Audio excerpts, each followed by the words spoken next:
Hey, welcome back to our channel. Today we're going to be taking you around our 3 latest projects. We've got a 6-bed HMO conversion, a 9-bed HMO conversion, and a 10-bed commercial to resi HMO conversion. Stick around to the end, we're going to show you which one we think's best, and you might be surprised.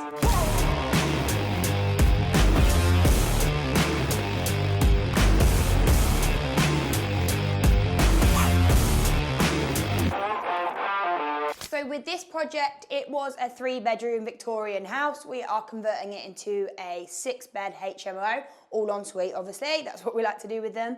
So with this project, as you can see, it started, we're going back to brick. The plan with this one is we've knocked the kitchen wall through into the bathroom so we can make this a longer, larger kitchen and then have a living space at the end. As we always do, it's really important for us that we have that larger space for living and like a nice communal area where they can eat and get together. We've got the 2 downstairs bedrooms that we've knocked some walls through and we'll be putting bathrooms in here.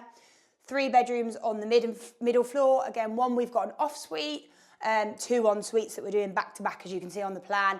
And then we were going up into the loft for this one as well. Because it's permitted development, we've not had to go through planning or anything like that, so we can literally just crack on with it straight away. So seeing as we will comparing all 3 of these, the most important thing is obviously the numbers, so we'll dive straight into them. First of all, we bought this property for £215,000 and we have a fixed price contract for £130,000, which means we're £345,000 all in.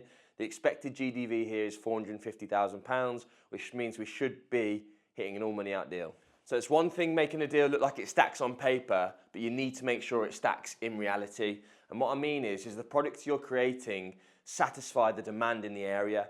That's one thing that a lot of investors get wrong and they end up with a headache and a burdensome task of management. So as we said downstairs, the reason we love these 6-bed projects is because we can go through permitted development. We don't have to sit around waiting for planning. We know exactly where we stand, so we can just pick up the keys and crack on. So in short, we don't need a lot of capital to execute this project. We're moving with certainty and speed thanks to permitted development rights. We know our target market and our demand is strong here, and also the deal stacks incredibly well. Is this our favourite? Hang on to the end to find out.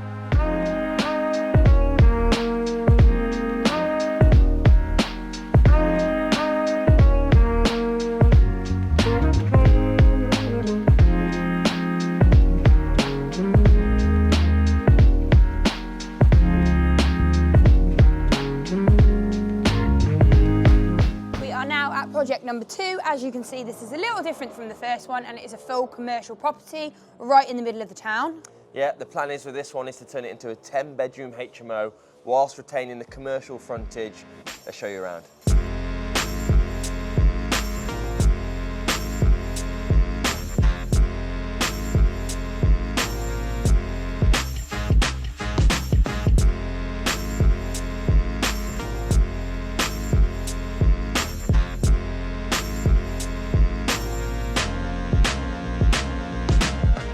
Project is super exciting for us. It's the first of many on several different aspects. First of all, this is our first 10-bedroom HMO, so the severity and magnitude of the project is huge. Second of all, this is the first property where we're going to be retaining some sort of commercial frontage and some sort of commercial aspect, which is very different for the lettings on the exit. You know, our lease is going to be super different. We envisage this space here going to a local small firm, solicitors, something of that ilk.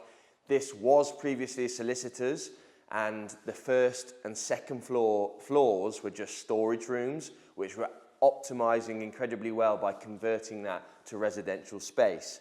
So this we are retaining and keeping it pretty much as is. We're moving an existing bathroom facility to this corner of the room in order to make way for a bedroom on the ground floor, which will be here. The other side of the ground floor is where the large communal space will be. Again, as Laura's alluded to previously, we ensure that in these spaces we have a kitchen space, a dining space and a lounge space. So a big floor plate over there.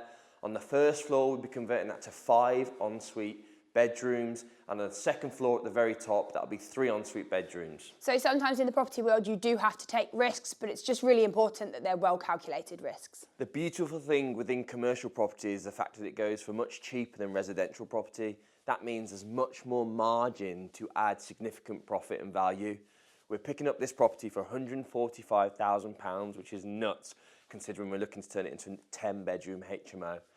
Our fixed project costs are 190 grand for the construction and build, which means we're 335k all in, which is less than the first project we've shown you. Our expected GDV here with a 10-bedroom HMO plus the commercial frontage downstairs is approximately £800,000. So the build of this project should take about 4 to 5 months, but as I mentioned upstairs, obviously because we've got to obtain planning, that can also take 4 to 5 months. So this project's slightly different because it could take up to 10 months for that build, just because of the nature of the project. Funding and financing options are very different on commercial projects. It's slightly harder to obtain lending versus residential projects. So on all 3 projects that we're showing you today, we're obtaining bridging finance, and then once the project is finished, we're exiting out onto a longer term mortgage product. But we're having to put down a higher deposit down on this commercial project because the LTV that the lenders are willing to lend against is squeezed. Another super important side note is that stamp duty is minimal on commercial projects compared to the residentials. So in summary, this project, same as everything else we're trying to do, just create high-end, high-spec HMOs, just a completely different project really, with the time frames, what we have to do, what we're going through, the amounts, and then the commercial unit. Yeah, absolutely agree. Similar end goal, but completely different process. That one's an absolute beast. The next one's an absolute beast as well. Let's go check it out.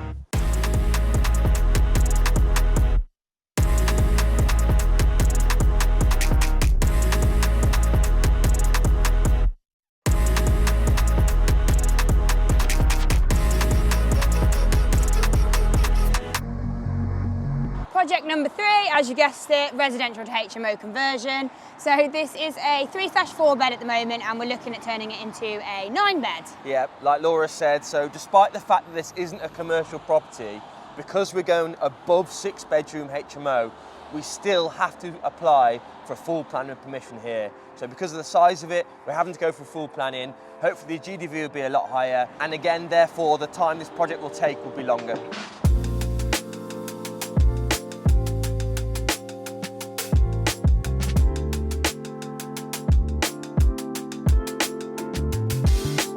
Plan for this one is we're going to have 2 ground floor ensuite rooms, and as always opening the kitchen out for a larger communal space, dining area, seating area, nice big kitchen. First floor we are going to create 4 ensuite bedrooms, and that's going to involve some chopping and changing of walls and bathrooms already. And then similar to the first project, we're going up into the loft again, but this time it's a lot bigger, so we're going to get 2 ensuite bedrooms in there. Similarly to the second project, the build phase should take about 4 to 5 months, and likewise, because we're having to apply for full planning permission, that could also take 4 to 5 months, leading to a total time of approximately 10 months. All 3 of these projects have been town centre location, but because of the size of this one, there is a demand and requirement for parking.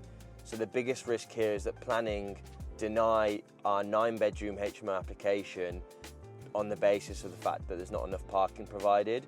So we have allowed for and accounted for demolishing the rear garage to open up the back garden and ensure there's enough space to accommodate enough cars for the tenants. So the numbers for this project was, purchase price is 315k, stamp duty thanks to the new government budget comes in at 19k, and we've got a fixed build again on this at 190k. So all in for this project we're looking at 525, and our GDV is looking at 700,000.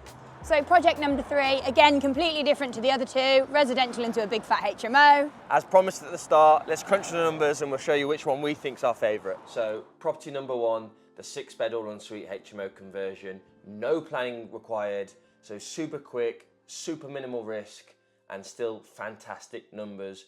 Also, on the back end and de-risking further, renting out a 6-bed should our plan A fall through, should be much easier than renting out a 10-bed. So property number 2, the numbers for this are looking insane. If we get what we hope to achieve, it's going to be the best we've ever done and the best we've ever seen. Just a recap of those numbers, all in we're looking at 335k with a potential GDV of 800k. Because it's commercial, we also have 0 stamp duty to pay, so that's another little perk for us. However, because we have to do a complete change of use, we are at slight risk of not getting the outcome we desire in planning. Property number 3, the 9-bed Victorian residential HMO conversion. Similar to property number 2, we do need to get full planning permission, so it is going to take longer, but because it's bigger than property 1, the cash flow on the back end of managing it is going to be much greater as well. Okay, with all that being said then, we did say we'd say what our favourite project from today was going to be. So you've got 3, 2, 1, and then say yours, and I'll say mine at the same time, okay? Okay. So, you've got to hold up your number. I will. Okay. 3, 2, 1, 1. Project number 2. I knew you'd say that. Oh, I didn't know you'd say that. Why is number 1 your favourite then? Just because they're quicker. I'm an unrisky person, aren't I? You're not. So I suppose it's in and out. We know the risks. We know the time frames. We can be a little bit more organised. I like that we can just pick up the keys and get going. There's no like additional stress with that. We just know what we can do. We know we can rent it out easily. Like groups of 6 are great. That's a good target area for us instead of like those bigger 9, 10 beds where then you've got, again, that little bit of risk that maybe you can't find a group that size. So, yeah, that one for me. Yeah, I think I know why probably yours is. hit the nail on the head there, and it's quite obvious where the second one for me is because there's more money, and the bigger the project, the riskier the project, the bigger the reward. Now, there's a lot of things that can go wrong initially.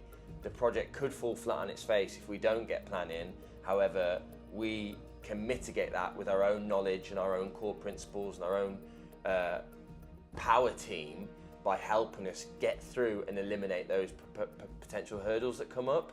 So I think it is strongly likely that we will get planning on that second one. Whereas if you're entering into a build of that complex and that size and that significant without any previous knowledge, history, or people around you to support you, then you are much more exposed to the risks, and any one of the series of hurdles could catch you out and you fall flat on your face. One thing I hope that is obvious from this video is, despite the fact that our end goal is the same, which is a HMO conversion, the starting point and the projects that we look for are all very different. A lot of people are very narrow-minded and they only look for a cookie-cutter approach to a single type of project or single type of property, where we're hoping to show that you can create the deal if you know what you're looking for, and therefore all types of properties can provide opportunities. Hope you enjoyed today's video. Please make sure you do like and subscribe so you can follow more of our videos about each individual property and their journeys. Hope to see you on the next video.